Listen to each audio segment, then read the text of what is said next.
Hey, what's good, everybody? Back again with another video. I'm going to try to make it quick, but I do also, again, like always, want to be at least thorough so that everyone who wants to know what has gone on can get a clear idea of everything that I went through. So, but before I do get started, I do want to, again, as always, thank everyone that has reached out to me in any type of way for everything, and I really appreciate it, as always. So, like I mentioned in my last video, my surgery was on May 16th. It has been a month and 2 days since then. Um, Everything was a success. I do have some great news to share just a little bit later before I want to share that after I go through everything that the process first. But, um, May 16th surgery date, I had on May 15th, there was a lot of prep for me to go through. Included 2 bottles of magnesium citrate, which is a laxative / colon cleanse. Um, and then I had to take 4 pills 3 times a day, which were antibiotics. And then on May 16th, the day of the surgery, on my way to the hospital, I was to drink a pre-op drink. I'm not sure what it was for, but I just drank it. To the hospital, got ready, got changed. They put the 2 IVs in, put one IV in this hand and an IV in this hand, or the needles in this hand and in this hand. Um, Once it was time for surgery, they rolled me back. I don't remember anything after that. I'm not quite sure right now how long the surgery took. I never even asked, but I'll insert that right here. I'll insert that right here somewhere. I have to ask my fiance how long the actual surgery took. But went through the surgery. When I did get back to my room after recovery, I was in a lot of pain. There was a lot of pain in my chest and back and shoulders and stomach, of course, but in my shoulders and stuff, it was because they said there was a lot of the gas that they inserted into my body was trying to work its way out. So it was just excruciating pain in my shoulders and chest. That eased up eventually with walking and burping. I like I said in the last video, I was going to have a temporary ileostomy bag, which I do have. I'll put a picture in. If you are kind of a squeamish person, maybe skip ahead, a little bit. It's not too graphic, but it is going to show the ileostomy bag, and I'll insert that in a couple of seconds. But um, so the name of the surgery I had was a laparoscopic anterior resection ileostomy placement. So I believe I went over it last video, but again, so they just took the section of the colon that the tumor was in. They connected those two. The ileostomy placement was they took I have a loop ileostomy, so they took my small intestine or ileum and brung it outside of my body, which you can see in the picture. That allows my colon, the part that they connected my colon, the 2 parts of my colon to um, heal without there being any disturbance of any bowels going through it. Nothing disturbed it so that it has time to heal properly. On the 21st of June, I'm going to have a test called a gastrographin, which is to test to see if the colon has healed properly. They're going to inject some type of a dye inside of me and take x-rays to see if there are any leaks. That way they'll know if my colon has healed and sealed completely where there are no leaks. At that point, I'll be able to have the reversal surgery because this ileostomy is only temporary. I'll be able to get it reversed, which means everything can get put back into my body, and eventually I'll be able to have the normal bowel movements again without bags. Some people have these permanently. I'm lucky enough to not have to have a permanent ileostomy bag. It's different from the colostomy bag. So instead of it being attached to my colon, it's attached to my ileum. So I went into the hospital on May 16th. I was not discharged until May 22nd. The reason for the long hospital stay was because they had to make sure that my small intestines had motility, that they were awake, and that anything that I ate would be able to still come out and then go into the elastomy bag. They wouldn't let me go until that was moving properly, because as I'm about to tell you, that can cause a lot of complications. So Sunday, when I got discharged, everything was okay. I got home. Um, I was feeling very bloated. Um, and, we went through that night. Okay, I did not sleep easily. It was hard to sleep with this bag, with the pain that I was going through with the bag on my body. Monday the 23rd, I just got really sick, was bloated even more and more and more and more. So by Monday night, I was super bloated. My fiance called her best friend and asked her to help, run to the drugstore, pick me up some um, prune juice. She got me the prune juice. I drank a little bit of it. The prune juice eventually started working. I was having the bowel movement. The bag was getting filled up with stuff. I laid down to try to, go to sleep, get comfortable, and I started projectile vomiting, basically. Like, it was just shooting out all over the place on my bed. Luckily, I wasn't in the same bed as my fiance. We have a guest room, so I was sleeping in the guest room to make sure that I have enough space and she has enough space, but that I have space because we weren't used to how to use this bag, if it was going to bust, there was going to be a leak. So I decided to sleep in the guest bedroom. And good thing I did, because like I said, I was projectile vomiting all over the bed.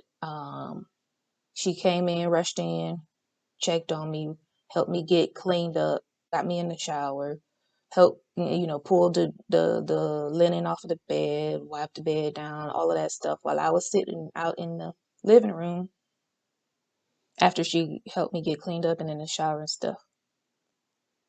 About an hour later, the pain was not going away. It was getting worse. So I asked her to take me to the emergency room. We got to the emergency room. Once we got in there, I got a CT scan of my abdomen, and they saw that there was a blockage in my intestine. So they ended up having to put an NG tube into my nose, I think it's called a nasal gastro tube. But I have a picture of that as well. I'm going to insert it as well.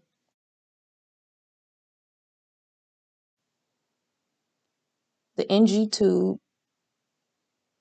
went down into my nose, down my esophagus, into my stomach, and started pumping my stomach, getting all of the bile that was backed up into my system because there was a blockage. Started throwing up then, was vomiting while they were putting the tube down my throat. It was causing that was the gag reflex. And I was just vomiting while they were doing that, just throwing up. They got it in me, got me into my room, connected me to the suction thing. Stuff started coming out into the tube.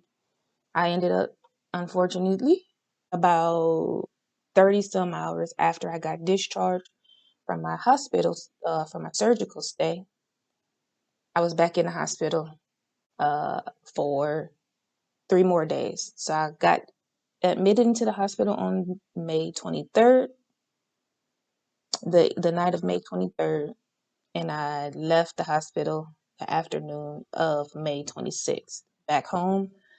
And from there, everything's been okay. So with this ileostomy bag, because um, normally when you eat, I don't know the exact science of it, but what I do know is that it pulls the nutrients and the energy from the food that you eat and distributes it into your body. Because I'm not getting the full, travel through your whole body.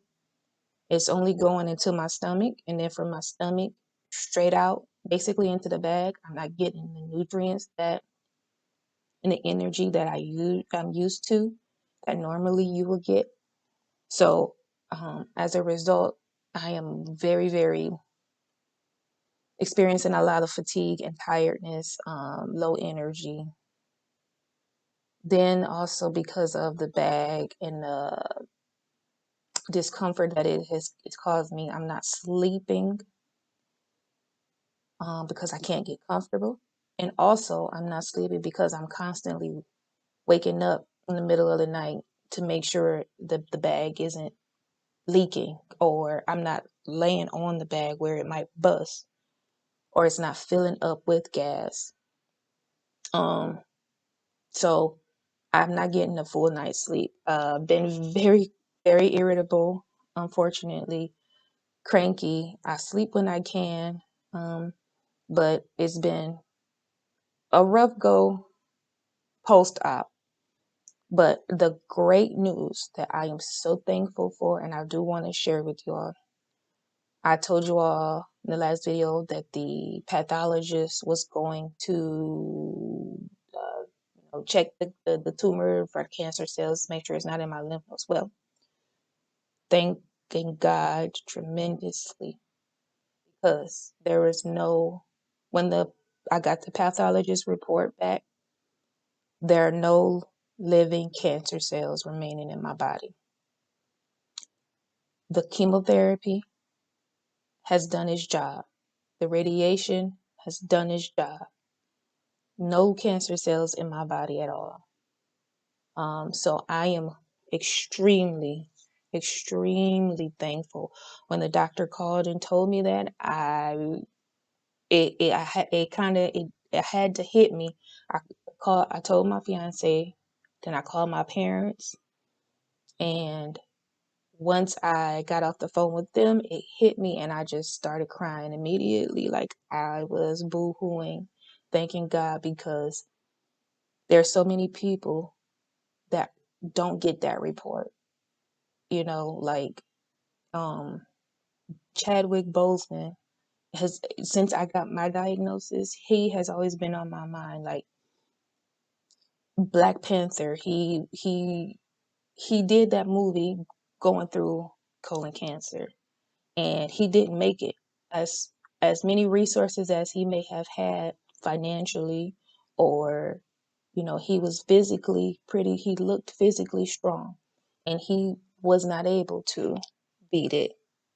And he has been on my mind ever since I got that diagnosis. Like Black Panther couldn't beat it, Chadwick Boseman couldn't beat it, So he it's all I'm just so thankful that I was able to beat it. Like I'm so blessed, and just thinking about it now is kind of getting me a little emotional. But anyway, yeah, I'm just thankful. I'm sorry. Anyway, so so no cancer in my body. So the next step, uh, the 21st, I have the gastrographin to find out if my colon has reattached. The two parts of my colon have healed together. There's no leaks or anything. At that point, at some point after that, I'll have the reversal surgery. Again, like I said, to stick the my small intestine back into my body. That is not going to be anytime soon, though, because there are big things coming in my life in less than a month. There's some big stuff, and I don't want me being in the hospital or the side effects of that reversal surgery, which I have read on and watched other people's videos about. I don't want that to disturb or interrupt what's going on in a month's time. So my reversal surgery isn't going to be until at least late July. Yeah, late July. So I'm just sitting here with the bag, trying to get adjusted to this, trying to get adjusted to changing it, making sure that it's sealed properly, that I'm trying to stay hydrated, because you can get dehydrated easily again, because your body doesn't have time to absorb the liquids, the electrolytes, the potassium, all of that stuff that you would normally get. It goes into your body and then it quickly gets expelled into the bag. Also, keep your fingers crossed that I can keep my my disability insurance or my disability income, because they are playing games, like, for real. And life don't stop, bills don't stop. Now with my reduced income, just everybody please keep your fingers crossed for me that these people don't play games with me and they don't try to deny me, what I'm asking for, basically. So anyway, I love y'all, but I thank you all. I love you all. And until next time, peace. Love y'all.